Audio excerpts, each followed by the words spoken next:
Hey, welcome everybody. It's a Bridging the Seen and Unseen. I am your host. I am Shane McLain. And of course, this is the wonderful Gwen. How are you? I'm good. Cold, but good. It is. It is. It's cold here, my wife and I were just talking about that. And yesterday, literally here in the low country, it was 78 degrees here. And Yes. then somewhere overnight it rained a little bit, and then now it's really cold out. This is the kind of stuff that gets people sick around here. And here it's so windy that the waves, it's making waves on the lake that are white capping. It's so bad. The wind here. Already Oh, already that quick, and it's supposed to be that cold tonight too, so yeah. so everybody, if you're down here, huddle up, cover up, and if you're up north, come get your weather. It escaped. Yep, it came our way. It came our way. We're not used to stuff like that, especially in the low country here. I Yeah. literally live right next to the ocean. So if it gets cold like that here, it's got to be cold because we have all those sea breezes too. Yeah. Yeah. So, but tonight, I'm excited.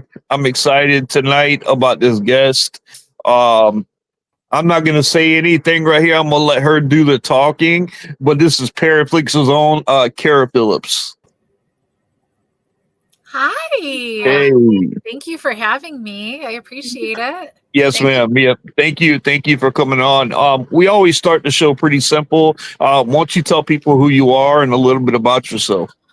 Well, okay. So my name is Kara Phillip. I live where it's always cold. I live in the Chicago area. Oh, wow. So I'm Oh, sitting yeah. here. It's your I'm weather. listening to you guys talking. I'm like, how cold is it there? Because I can't imagine it's that bad. So I'm in the Chicago area, and I am the host of Paraflixx's talk show Into the Obscure, and with my co-host Rob Johnson. And he is one of my best friends in real life. So it's fun that we get to do this together. And we kind of like we met, I'll say kind of my like paranormal. I was into the paranormal my whole life, and all of that haunted house growing up, like a lot of our stories. But more recently we got to be part of we call it the Saturday Squad at the old Joliet prison and run the paranormal tours before they discontinued their relationship with the paranormal and banned a bunch of us. So, our paranormal home got taken away, and that was devastating, but also we love it Oh, there.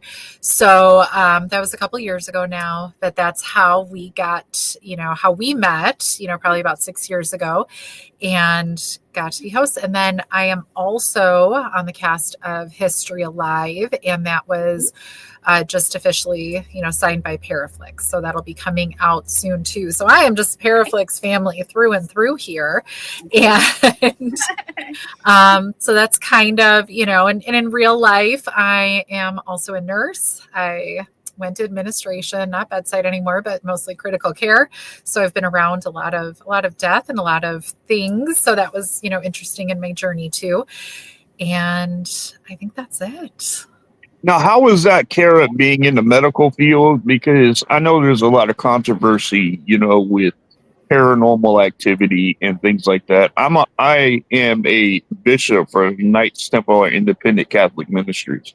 And we are clergy that work in the paranormal field. And I Mhm. know when I speak to medical, they try to think of more medical terms, instead. Now, how does that relate with medical with you and the paranormal? So I think a lot of it, if there's something we can do something about, right? We're going to try to do you're hospitalized. We're going to probably look for something medical, before anything supernatural or religious, like anything, we're going to do what we can medically. That's why you're here. Right. Yeah. So that's what we'll try to address. And, my time in the hospital was critical care. So that's, maybe a little different, but don't think all those nurses out there, I'm not going to say all, plenty. We all know that people talk when they start talking about the man in the corner, they're Oh, yeah. probably going to die soon. Like we all know these things to be true. And we are all, and again, I say all, it's not all, but, pretty superstitious too. You start to, have some things going on, that might be a little bit more, might be a code situation coming. Don't put some of those medications maybe on people's chests. Like we get them ready just in case, but we'll put them on your chest and that maybe means we won't need it. So we all have our things, or whether they're superstitions or just things we know to be true. So I think that all goes pretty well with it. I will say for me, when I was younger, I grew up in a haunted house. It was one ghost that was predominant. I'm not going to say she was the only, but one that was, definitely was who I saw and who I would talk to with, before I knew that I was talking to ghosts or anything. That was normal. I could see things, I could feel things, and I still can. But when I became a nurse, because I went right into critical care, I was always right there at, around people dying, right? Or nearly, or where people died. I am the best at shutting it all off. And I am the best at just saying that didn't happen. A ghost could walk right in front of me. And I'll say I saw that. And then I'll say that didn't happen. I'm very good at that because I didn't need that to be part of just a day at work either. So I will say, I'm not, I certainly know people that were maybe were nurses, went more into being mediums, more as a full-time job. They'll say, no, they would come up to me and talk to me. They would, and have a lot more connection day to day. And I was like, oh, I never wanted that. So I think I was always very good at saying, I have to work. And that's it. I'll tell you a funny thing. I used to be a firefighter, and worked in the hospital. And I worked in NICU with the babies, the itty bitty. Oh boy, itty bitty baby. Well, I worked ICU. So I traveled pediatrics, then the ER, and then I was a medic. So I've done, and I tell you the different, and they know, especially if it's the older person. If they tell you they're gonna die or they tell you goodbye, they're about to die. We know. They know. Well, it's the comment that was just on screen. Like they start seeing family. Absolutely. Yep. They'll start, they will say they're seeing family. And let me read it to Shane. Shane Marla, our friend. Yeah. Hey, Marla. Too, by the way. I have seen it many times working in nursing home. People saw their family that died before them. They do. And you even if you're not seeing them yourself as, and again, and I don't see good, there, and I could describe colors or shapes perfectly. I see ghosts, like for lack of a better term, just more as like a shadow. And that doesn't mean they're a shadow person. It doesn't, I'm maybe not great at seeing them is maybe kind of what it is, or that's just how my brain interprets. So even if I'm not going to see their family, I'm not going to see these things because they're seeing beyond what I would ever be able to see. They really are seeing more than me just seeing somebody that's there.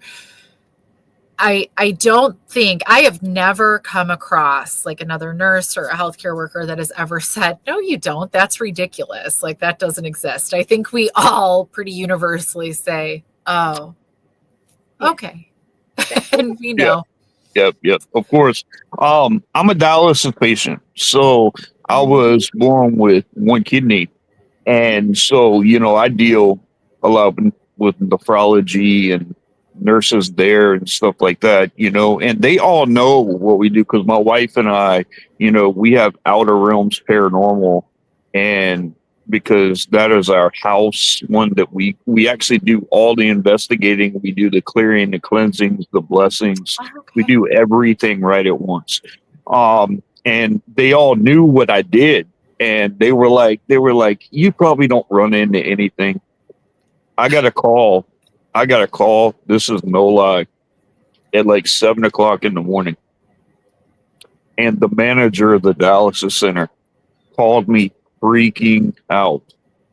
And she was like, McLain, I just got touched. And I'm like, yep. And she goes, there's a problem with that. I said, what is that? She goes, I'm by myself. Was she at home or was she at the clinic? No. She was at the dialysis center.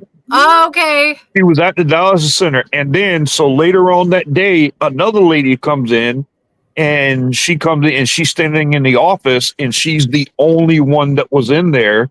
And she looked down the hallway and there was a black shadow figure coming in and out of the room there. So my wife and I got to go and actually investigate my dialysis center. And we found out that Thursday that I was there, the same chair that I sit in, I get premonitions and visions. And I was sitting in the chair, and all of a sudden my anxiety got so bad that I couldn't even stay on the machine. So I told them to take me off the machine because it got horribly bad. Yeah. And when I got there to investigate, that's when they told me. They were like, on the days that I'm not there, there was a young man that came in and he had unalived himself. Listen to this now. His mother, his father, his sister, his entire generational line unalived himself. Whoa. So there's all this energy that was left in there, and we got some really strong activity in there. And we went and we spent probably 4.5 hours like cleansing and blessing the area, and they have not had an issue since. But the shadows figures that we were seeing, like we were all on one side of the dialysis center and there was a light coming through on the other side. So we thought maybe someone was walking down the hallway. Yeah. And all of a sudden came in right from the door and the thing stood up. And I'm telling you, Miss Kara, this thing was probably 11 feet tall. Oh my goodness. And we all saw it. The nurses saw it, the doctor saw it, everybody saw it. So I mean, they never questioned me anymore. They never questioned that. So but I get their skepticism. I do. I really get it, because they try to look, even with me being in exorcism ministries that I'm in, we rely a lot on medical first. You know, we rely on the medical evaluations, the psychological evaluations, and stuff like that. So we rely all on that first before exorcism. To me, an exorcism is the absolute last resort that we want to use. Yeah. So I definitely get it, but I thank you for working in that field. I think it's much needed. And I've always wondered, you know, it's very rare to find someone that works in the medical field that is in the paranormal like that. But it's very interesting. I know a couple of them. Maybe we all just find each other and talk about it. We find our people. I say, Yeah. We find our you people. just do. Yeah. And then you end up talking about it. Mhm. Yes. Do you have any doctors? Do you have any doctors like regular like doctors that have experience? Because of anybody that's there, the doctors should, you know, you would think if they experience something, they're too busy not paying attention to that. Thank you. Like That's what I was thinking. they're not. It's the nurses and It's the nurses. We used to call them nursing assistants. I don't want to insult anybody. So yeah, sometimes some hospitals say techs, some say CNAs. Like CNA is what it is. Yeah. Those are the ones that are with them patients more. Yeah. I think. But that's so interesting. Now, have you had working in there? Have you like I've heard that people see people like right before they pass and things like that, and I hear a lot of stories that that like a child or something like that will go in there and like start talking to the person, and then later on that person pass away. I mean, have you experienced any? That there's like, you know, somebody like some nursing homes have a cat that know, like, do you mean like that? Or like a human, because they'll look right out and say, they say, you see this little girl right here, and no one else sees her. Okay.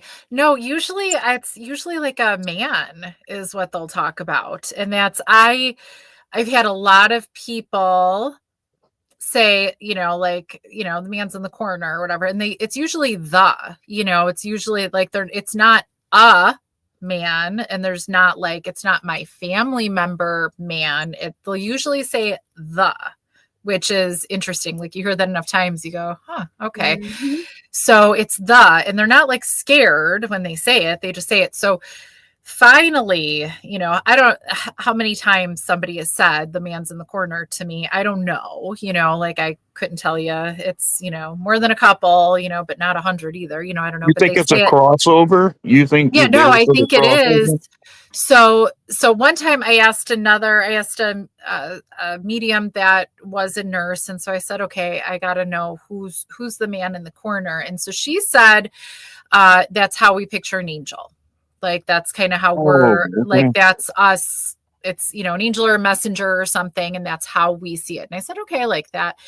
There was finally a patient. I was almost done with bedside, I think I knew I was leaving, already. I think I knew I had my other job, and I was going to administration, and this very nice, but a little baddie, older woman, she was dying. She wasn't gonna, live too much longer. And she says to me, the man's in the corner. The man in the corner is here. And the way she said it was like we would have this conversation, like it was normal. And again, she said that. And I never turn around to look if I see the man in the corner. I don't need that like in my life. But I finally said to her of the, how many times I've heard this, I go, what does he look like?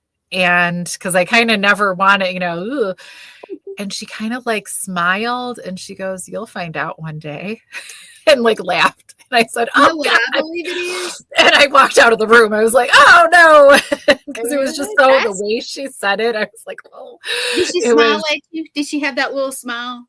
It was a little like mischievous, and like she knew what she was doing, but she was like, and I was like, oh, well, it just like was so disconcerting the way she said it and everything. I was like, okay, no, thank you.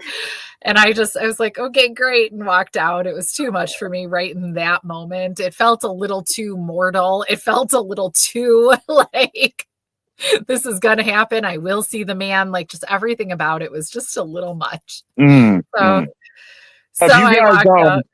Have you guys had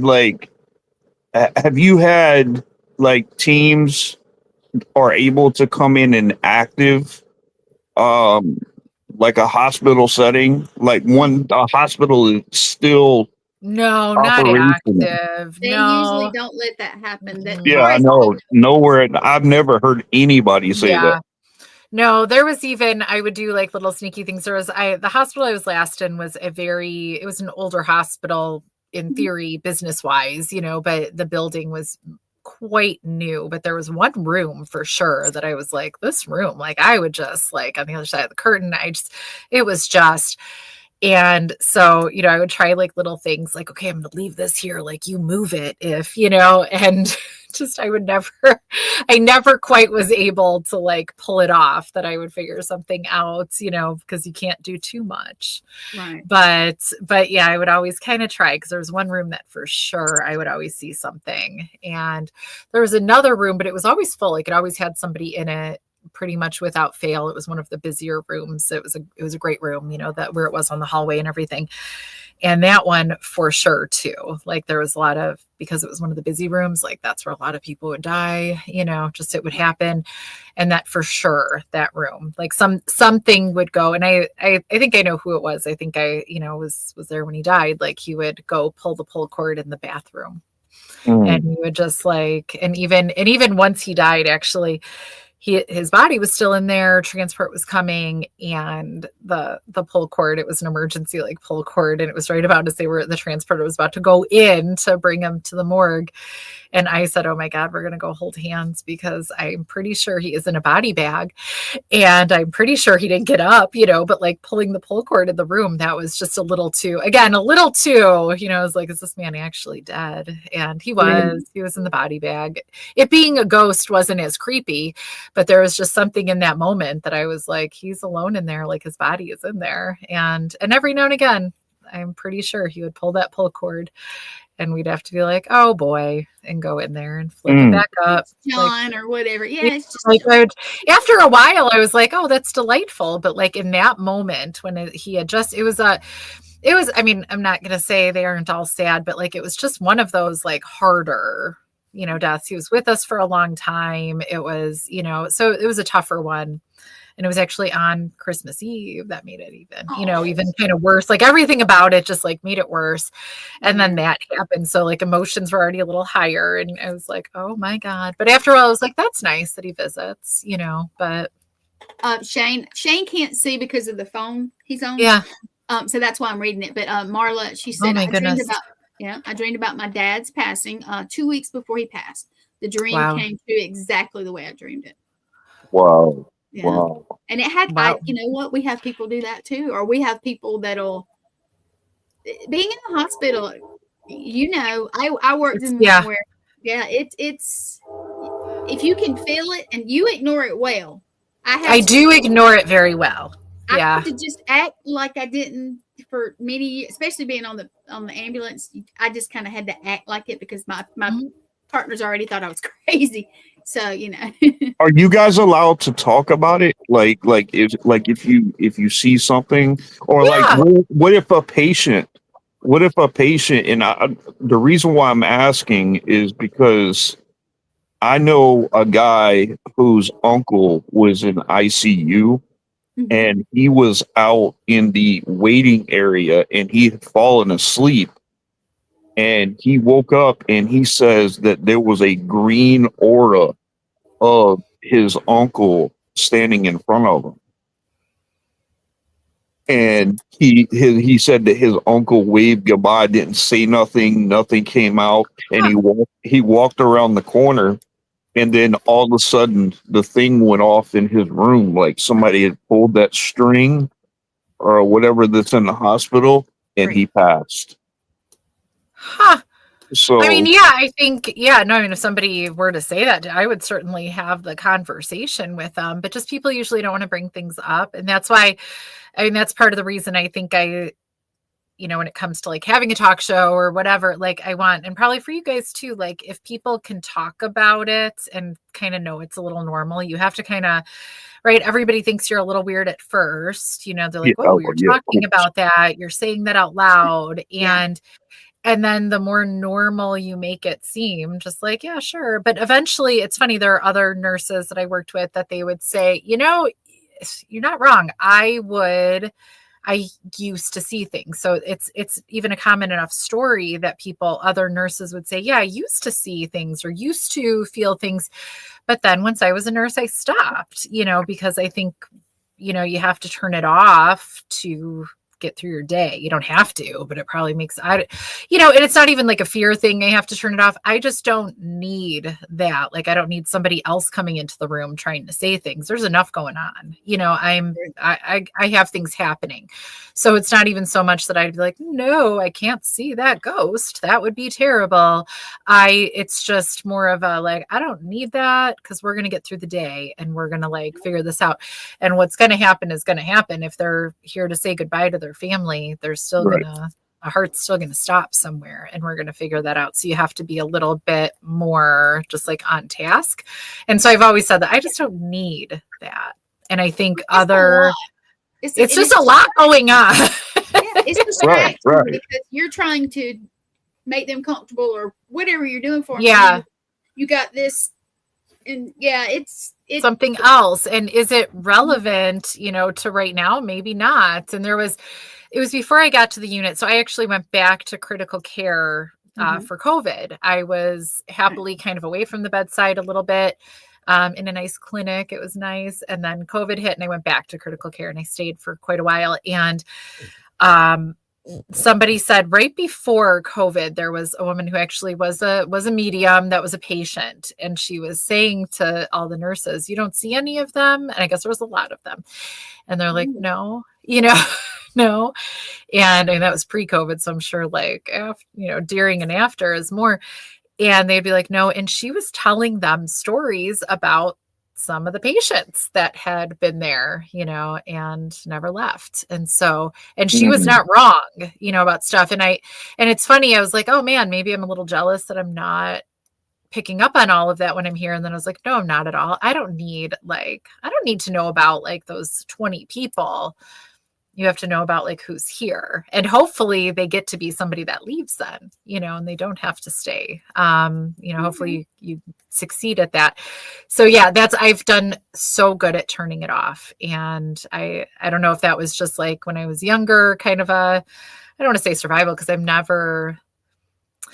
I'll be knee jerk scared of something more because it's just like something in the dark. Maybe I'll be like, but I will run from a bat before I run from a ghost. It's just kind of like anything that's unexpected. I'm like, oh, I didn't mean Humans that. are scarier than any ghost Yeah. without being Thank you. So yeah, no, like, so when I was at the prison, that was always a thing. There was certainly for a long time once it was decommissioned, it was pretty abandoned and people would stay there. They would, instead of going to the shelter, it wasn't heated, but at least it was sheltered and everything. So they would stay there, and it wasn't always the most secure. And I would always kind of say, well, at least it's not a live human. So whatever is not a live human making that noise or doing that thing, it's not that bad. And my scariest experience ever at the prison, like I don't know in this story if it was a human or a ghost. And if it was a ghost, coolest thing in the world. Like it really really did things. Yeah, for sure. But if it was a human, it's still terrifying. So one evening, pretty late, we got to be there. It was Saturday when we were there, and we got to stay. There were other tours going on, but our group that did all the cleaning just kind of lingered and stayed. And by the end of the night, it's the end of the night, and we said, well, we could walk around a little bit and go to some areas that we don't normally go to at night, because usually we're just there during the day, or it's doing an actual tour. So how nice to explore. So one of the things that was always like the special treat to go to was to go to like the showers, because those were on the end of the galleries. It's, prison. So it's galleries, and the showers were at the end.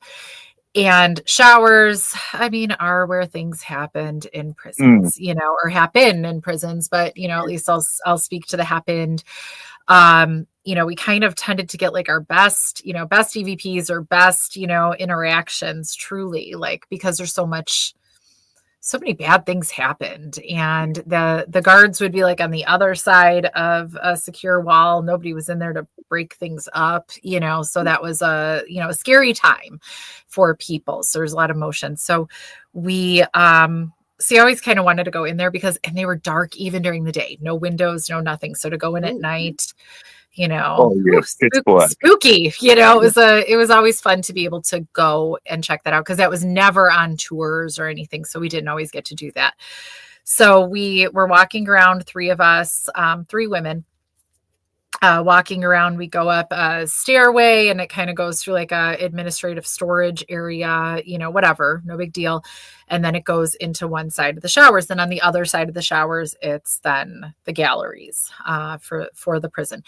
So we go in on the one side, and we all had flashlights, but one had a big flashlight. So it was mostly her using it, because our little flashlights were stupid compared to hers. So she was using hers. She stepped first, kind of took the first step into the shower room. And this shower room had, like how pools or gyms have the big metal middle tube, the pipe, and then 6 come off of it or whatever, or 4 or 6 showers come off it. So like that kind.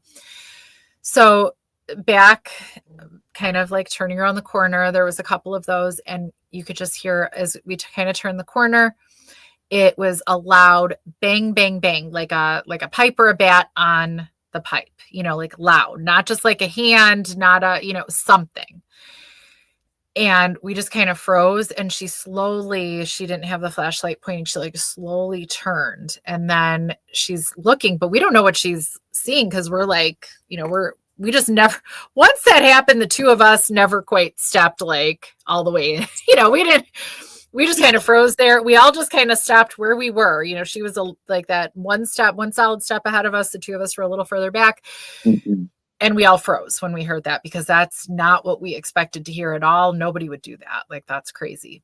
So she shines her flashlight. I'm getting that maybe it was a guard. So maybe. Yeah, but like then it was so loud and like such a concrete, very real sound. Normally, like for me at least, like if you hear a ghost, it's you like hear them in your brain. It's not everybody heard it, and so and in that moment, like we knew she did, and obviously both of us, all three of us just stopped and we just froze. She shined her flashlight like at the pipe, and it being a guard totally makes sense, and I have more like guard stories too. So actually, yeah, I don't know why I never thought of that. But so she shines the flashlight and like just slowly turns away. So we didn't know what she saw or didn't see. Like, there was no words this whole time. So as soon as she like turns the flashlight away, turns the flashlight away, again, same thing, same bang, bang, bang, like no difference, no change. She quick whirred around, with the flashlight to look at the light. Didn't say anything again. Like her expression, like I swear, didn't change this whole time. We're just staring at her because we need her to say something, because I'm not stepping forward at this point. I am like, I don't know what is happening. She did it again. Then it was a third time. On the third time, we ran. Like we just turned around because I was so convinced it was just so loud and just like such a concrete, real sound that I was convinced it was a real human that was going to chase. So I was turning around with my little stupid flashlight once we got outside, like looking behind us, because I thought we were about to all get murdered that night. You definitely thought somebody else was in there. That was it. So speaking of like humans, live humans are way scarier. And and it would track that there could be somebody that was like, they never come in the showers. It ends up kind of being a little warmer than everywhere else because it's there's no air movement. It actually could get warmer in there, right? So even in the dead of winter, it was always a little more pleasant in there if you go in there. Dark, but a little more pleasant. So it could have been somebody, like for real. And to this day, couldn't tell you. So I was so terrified. We ended up, her husband, the flashlight holding one, was on the other side, and some doors were already getting locked up because of the time of night. And the museum was giving other tours, so they couldn't come open the other doors. We had her husband like come meet us, like we had to go through the showers, but we waited till he was there and could pretty much like hold our hands to walk us through. Cause at that point I believed, he's like, I looked, there's nobody. I was like, they could have run by then, like I believed. So everybody like, everybody that hears the story, or even the three of us, like we're still undecided. Some people are like, for sure, that was a ghost, no question. And I'm like, I don't know. It was so real. Yeah. It was so real. Like there was no, and we all distinctly heard it. There was no like, oh, I heard that in my head or whatever.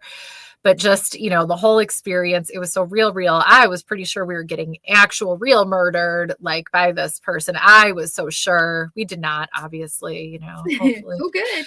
Hopefully. But, Right. so that's the real live people are the scariest. If I knew, if I would have known hands down, this was a ghost and that was just the coolest, most like concrete, experience you've ever had, and you shared it with these two other people, that would always go down as like the coolest story ever, Right, and I would have been like, you guys, coolest thing just happened.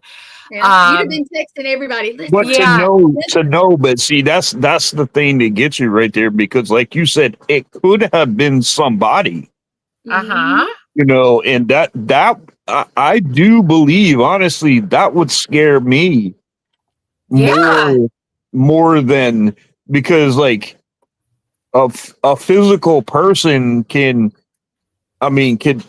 do a lot. They could do something. I was going to straight up get murdered, like right then, is what I thought was happening. And it didn't, again, like nobody came running after us.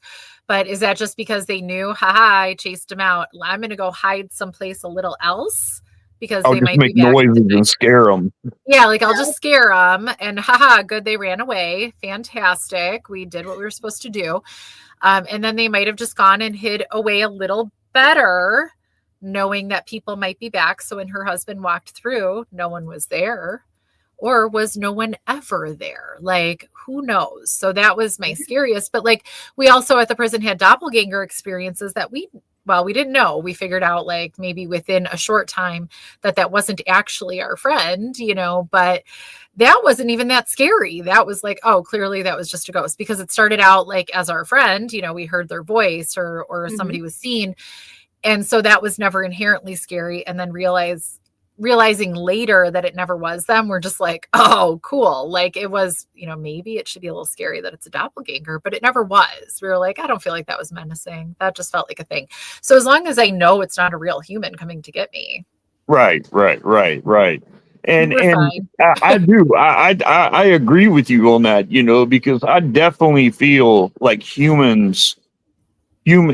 something like that, especially like in a prison or something like that, like or an old abandoned hospital, or something like that. I mean, I can just imagine, because somebody could very easily break into there and be sitting in the backside, be in the basement or whatever. And I mean, they could be there, and I mean, they could do some damage if they wanted to. Yeah. And I can imagine how scared you guys were. Yeah, especially knowing that nobody went there often. That's the kicker. That's why you yeah. Yeah. And so that area, like you would know if you were spending any time there that was a very untraveled space. And so that's and it's even funny when I go to other places, I don't love, why don't I like going into this space by myself, because that's supposed to be like the by yourself challenge, or not even challenge, but like, look, you're going to do this on your own. And I go, why don't I like this? And I go, honestly, I don't think it's because I think the ghost of Annie, of this hallway is going to jump out. I mean, that's a little like, that's exciting. And you're maybe a little apprehensive that something might happen.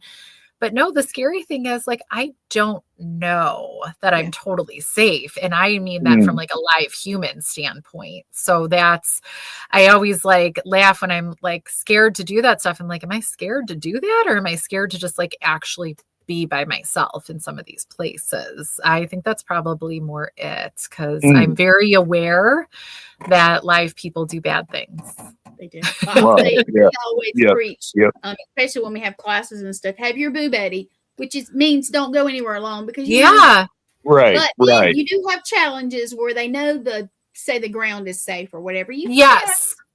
Once you know it's safe and like you're thinking about that, but like even when we go to places like to go clean up, grab that thing at the end of the night or whatever, and I'm like, nobody else has been down here in a while, like, and that does just make me go, is it still safe? Like, is there still, so it's a little bit like ghosty afraid, like, oh no, what if right now they jump out? And I think I get more scared that I'm gonna do something embarrassing, like scream and run, which I will. And then later I'll be like, haha, that was funny and weird that I did that. Haha. But like, so maybe I don't want that to happen, but also maybe I think nobody else has been down this hallway lately. I don't like that. And I think that comes from going to places that I know people were, maybe hiding out. And I think that's just kind of a long stand. I don't know if I'll really shed that. I think the self-preservation will kind of persist, and I'll hold on to that. So as long as you've been in the paranormal, like, what is the absolute scariest thing that has ever happened to you in the paranormal? Okay, so I will say it's probably still the banging on the pipe guy. No, the coolest. So I will say the coolest / like I was most like scared. So I'll tell my guard story then. And that's why I was like, oh, it's so like definitely could be a guard. There was, so we were at the prison a lot, and, we were always one cleaning. So if you know about like prisons and jails, they are the ones cleaning, doing a lot of that stuff are the tenders or the trustees, depending on what the facility calls them. So usually trustees is kind of the older word. It kind of gets changed because you shouldn't really trust wholeheartedly. Hi, I will see her in a couple days. So you shouldn't really trust. Maybe they're tending things. Maybe you shouldn't, like, trustees is a tough word. So, but that's who's cleaning. It's the inmates basically. So after a while, I think they kind of, saw us, the ghosts kind of saw us. They liked us. They saw us just kind of as them, we're cleaning, we're doing what they did, this is their home. And I think they appreciated the attention and the care. So there was eventually though, there was one day we were actually cleaning Belushi's cell. So that was like a fun thing. There's a lot of paint chips. A lot of paint chips come off of walls. But so we're cleaning and scooping those up. And I kept saying to one of my friends, I can oh, somebody's watching me. Like I knew it was not somebody alive, you know, I knew that, and I would point it out. And then, but then like by the time I would get her attention to be like, you should look, it was, you know, knew to kind of duck out of the way. We were in the east cell house. It's like two sides off of main middle. It was coming from the west cell house. The west cell house was closed for a long time by iron bars that could kind of hold things off. And people would for a long time say, don't you, there's a guy down there. Don't you see him? And I'd be like, no, even in broad daylight, they would see a man. And eventually the west cell house doors were cut open and whatever was over there was able to roam freely. And so I think it was a guard. And so that's what I was seeing that day, like, or feeling that day. Like anytime I would look up, I didn't see anything, but it just felt like, you know, when somebody's like leering at you, you know, you're like, you know, and you could just feel it, you know. So I just like kept feeling that. And I was like, icky, like, this is terrible. And so eventually, you know, we're done with the day, but I was like, this is whoever that is, I don't care from, but we're in a prison, you know, hey, this is very likely that I might be getting leered at, you know, by somebody lingering. So we had some paranormal tours that night, and we were on a gallery, and we would, you know, and we had heard footsteps before, like guard footsteps. It's different. It's boots instead of like slippers, you know, so it's a different sound. Yeah, And we kept hearing and seeing kind of like an old timey, like a flashlight, kind of like somebody walking like with a flashlight and kind of hearing keys. But like other guests were like hearing and seeing this stuff. And I was like, yeah, nobody alive is down there. Ha ha ha, you know, and let's go down there into the dark. And we would, and, you know, then eventually kind of the sound and the light would stop, but it was I wasn't even the only one seeing it, whatever it was very like, even the guests were seeing it. And I was like, that's cool. I'm glad we all had this experience. Like, love it for all of us. And, you know, another group of people, we stayed in that gallery a really long time. Another group of people said, I keep hearing something. You know, and I was like, no, nobody alive. Ha ha ha. But sure, we could go down there, whatever. And we go down there, and suddenly I hear the key again, like the sound, like those heavy, you know, like Folger Adams keys. And just like stepping out, it was, speaking of like 11 feet tall, it was just huge, like just a huge, massive, just like blobby shadow. And I knew in that moment, like it was a guard. I was like, this is a guard. And oh my God. And I knew it was who was looking at me earlier that day. Like just in that moment, it like all flashed in, and it just felt so gross and overwhelming and scary, because I think he meant to like be an intimidating guard in that moment, you know, like I think that was the full intention. It was kind of set up all day, and it was just such a concrete, like this big black, like entity. And like at the time I couldn't even like say a person or a man or a guard, really, even just in that moment. Like I knew what was kind of going on, but it was so unpleasant. I definitely ran the other way, left the guests down there. I was like, I can't even be around here. Like, oh my God, you know, and it was just like such an involuntary. So that's like I say, the banging on the pipe, that was a very like kind of conscious fear. Like, I know that I'm probably not that safe right now is how I'm feeling. We got to get out of here.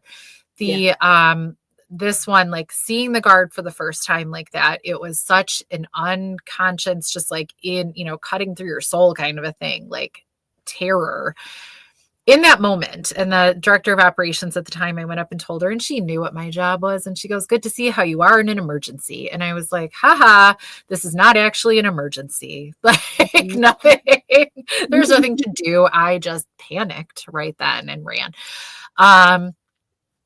But the fun thing, like henceforth, it was actually always really pleasant. I would call him my guard. You could see him like walking on the gallery. He would just kind of like watch. Sometimes guests would be like, somebody's watching us up there, right? And I go, yeah, you know, and like you could see him. And it would be, and he didn't, Rob, my now co-host, he didn't like Rob because Rob was just then like a man that he didn't like. I think he identified more with the inmates. He would, every now and again, Rob would feel him like stop him, like from passing between like the galleries into the middle, you know, like he would just feel it. We would, and one time, so Sam Beltrusis, who's also going to Salem this week, it's already this week. Oh my God. So that just like flew. So he was there, for a tour, and he was like, kind of hosting the Estes method. And this is probably why I love the Estes method so much, is this moment we were, That's our it's just favorite thing to do. oh, I love it. Like it just, and because also I hate a bunch of people huddled around a spirit box, all yelling at the spirit box and each other and trying to hear it. Like it's just to me the most stressful, messy experience. And it's so like irritating to me. So you make it the Estes method. It's not irritating. I love it's it. cool. But so it was, I was so sold, such a believer. It was a guest that didn't know us, of course, didn't know us, at all. They had no idea what was going on and all covered up down. And she was able, the guard was talking to her and then was, so told Rob to leave, said he liked me, was able to say my name. Because they knew us very well at the prison. We spent so much time there. And it was funny. Rob actually he said, fine, I'll leave, the gallery if that's what you want me to do. He did not leave the gallery. He just got pretty far down. They're very long. He didn't leave. And I could tell he didn't. And he stopped just to kind of be like, okay, what's happening? And, here she is all, isolated, covered up. She said, no, keep going. And it was just like, so the whole experience was so cool. And it was just like, and it was that validation to interact. And it was the guard, saying like, yes, a guard. Yes, I like you. Maybe I should be creeped out by that. If it was a living guy, I'd be like, ew, you're gross, back up. But since it's a ghost, I'm like, hey, thanks. Glad we get to see you up there. Keep an eye on me. Like, how about you keep me safe? And that was, it was funny because that turned from being like the kind of the scariest, grossest, just like, oh, this is not okay day. Is it good that, was this a good spirit? I don't know. Was he good in real life? I don't know, when he was alive, but I got it. My first impression was not good. And it was very like scary, and very just like, too much. Too much is probably what it was. But then like after that, I was like, no, this is cool. This is fine. This is part of us, knowing the spirits here and everything. So that first real encounter was awful. And it was just like scary, like down deep, just was. And then it wasn't anymore. Have you ever experienced like poltergeist activity? I don't think so. No, I can't say that. I think there's, again, so much of my experience was at the prison, really getting so immersed like that. I think there was some, the kitchen would have like something Chris Fleming, who, definitely would come there, definitely on occasion and do tours. He would say it was a lot of like, there was a lot of elementals like in the hospital and in the kitchen, like through there. And so I think we're, was that more poltergeist or was it like more like, you could kind of see them. They were like, was it an elemental or was it something just like mischievous? I don't know. So it was just, but not like actual poltergeist, not like actual like things happening. It would just be more like, that's the closest I could even say, but that's not even a poltergeist. That's just the closest. That wasn't just like a person being like, I'm going to hang out with you now. Right. The reason why I'm asking is because, like I've got a video with some people that I know. They were going through a house, and the guy that passed in that house, he was also in prison, and his wife said that he was a very angry. He was a very agitated man. So, I mean, like, if you're bad in life, you're bad in death. If you're evil in life, you're evil in death. Yep. And you can see them walking down the stairs, and you can hear in the kitchen, clear as day, you can hear stuff moving around in there. And there was only two of them that were in there, and both of them were right here walking with the camera. And they go and they open the door, and as soon as they did, the cabinets flew open and the dishes just threw real fast against the wall. So is that poltergeist, or is that just the guy is angry and he gets to throw stuff around now? Yeah, and that's the thing. That's the thing is like, you really don't know. But I mean, the guy was a very, very bad guy. He treated his wife like really, really bad. And it was kind of like, I tend to think that his wife at that time was probably not angry that he passed, I but mean, now his anger, his residual energy she is still didn't get away from it. She still couldn't right. even escape it, even in his death. Right. And I can only imagine. I mean, and you see all these things all over YouTube and stuff like that, where like it's poltergeist this or demon that, and listen, I work spiritual warfare cases with residential cases. And out of all the cases that I work, 1% may be demonic. And I try to encourage people not to get that YouTube education. Don't go through there thinking that YouTube is going to teach you or have the right way to express what true demonic activity is. Have you ever had a chance have you ever ran into a demonic situation? I'm going to say no. I was going to go with a cautious, I don't think so, but I feel like I might know. So I'm going to say I cannot say yes to that. So Yeah, you would you would I've definitely had know. creepy, I've had there's definitely at the prison, there was one of the galleries was, I think that was a little bit of a pathway to somewhere sometimes, it wasn't, it was, but what demonic, no, I think it was just maybe a bad place. Wow. And, especially bad. Yeah, of course. Man, this hour has flown by. Yeah, that was super Hey, quick. hey, You in the just don't morning. have to come back, whether we have a Yeah, I time mean, limit or not. I yeah. would love because I have a lot more questions for you, really. But Miss Carol, why don't you tell everybody how to get a hold of you? So Facebook is probably my best one for it. So Kara Phillip on Facebook. Same thing for Instagram, Kara Phillip Official, TikTok, Kara Phillip Official. Facebook, I probably keep up with the best. We all have to pick our favorite one, right? And it's just kind of Facebook. TikTok, you're probably going to see more things about my plants and stuff than anything else. Depends on what I'm up to. But so follow me on Facebook. That's where the most stuff is. And it's so easy to share things too. But you could also go sign up for Paraflixx and you can see me on Paraflixx. And where can you see me really soon is this Saturday in Salem, God willing, all the flights go where they need to go on time. So it'll be in Salem on Saturday.